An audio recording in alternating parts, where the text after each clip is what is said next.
اسی طریقے سے ایک جو میں نے مشاہدہ کیا ہے،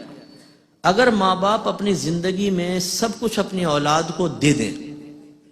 ہبہ کر دیں، تحفہ کر دیں، پراپرٹی نام کر دی، بینک بیلنس سارا دے دیا، اور بڑے بھولے پن میں کہہ بھی دیتے ہیں بیٹا اب تو ہمارے پاس کچھ بھی نہیں ہے، جو تھا تمہیں دے دیا، تو غیر محسوس طریقے سے طبیعت بدلتی ہے، غیر محسوس طریقے سے۔ پہلے ابا جان کی اگر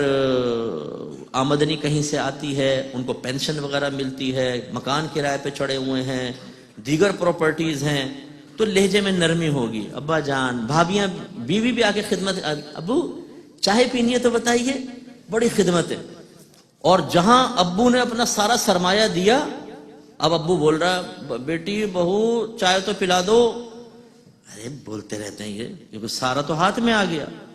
پھر بیٹا چڑچڑے پن میں مبتلا ہوتا ہے، ابا آپ تو پیچھے پڑ جاتے ہیں، امی آپ تو پیچھے پڑ جاتے ہیں۔ اس لیے ہم اکثر جب والدین مجھ سے پوچھتے ہیں کہ مفتی صاحب ہم اپنے اولاد کو زندگی میں دینا چاہتے ہیں، دے دیں، تو میں کہتا ہوں ضرور دیں، لیکن اپنا حصہ بچا کر رکھیں، عزت بچا کر رکھیں گے۔ ہر ایک اولاد ایسی نہیں ہوتی ہے، خدا نخواستہ ایسا نہیں ہے کہ ہر اولاد بری ہوتی ہے، لیکن بہرحال ایک فطری تقاضا ہوتا ہے، جب ماں باپ کو محتاج اور بالکل مال سے خالی محسوس کریں تو عام جو لوگ ہیں ان کی فطرت، ان کی طبیعت، ان کی کیفیت بدلتی ہے، اور لہجوں میں، عمل میں حقارت پیدا ہو جاتی ہے، اور اپنی آخرت کی بربادی کا سامان کرتے ہیں۔ اسی طرح اگر ماں باپ بوڑھے ہو جاتے ہیں اور خاص طور پہ بیمار ہو جائیں،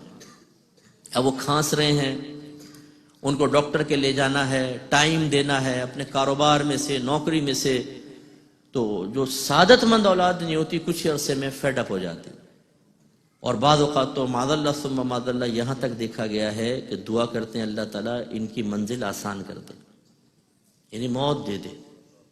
ایسی ایسی صورتحال آتی ہے۔ حالانکہ یہ وہ وقت ہے کہ ایک ایک لمحہ جو ہے نا، ایک ایک لمحہ آپ جو ان کی طرف سے کوفت محسوس کر رہے ہیں لیکن اپنے نفس کو اظہار غضب سے روکتے ہیں، برداشت کرتے ہیں، یہ آپ کی درجات کی بلندی کا سامان ہے،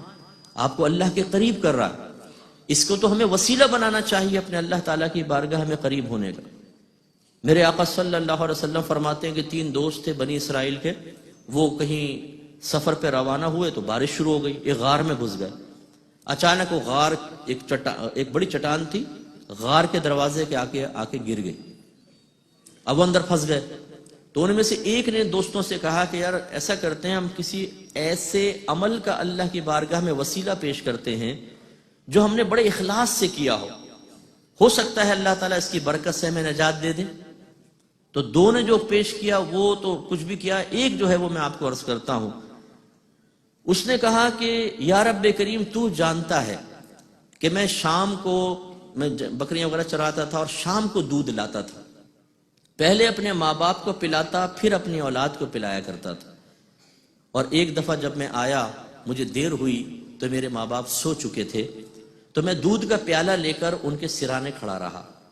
میری اولاد بلکتی رہی دودھ کے لیے، لیکن میرا ارادہ یہی تھا کہ اٹھیں گے تو پہلے ان کو دودھ پلاؤں گا پھر اپنے بچوں کو،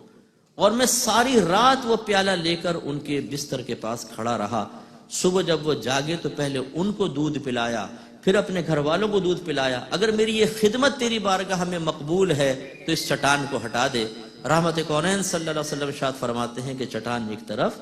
سرک گئی، پھر باقی 2 نے بھی پیش کیے تو پوری سرک گئی تھی، لیکن یہ عمل بہت ہی مقبول عمل ہے کہ انسان اپنے ماں باپ کی طرف سے تکلیفیں برداشت کرے، خاص طور پہ ایسے نوجوان جو یہاں تشریف فرما ہے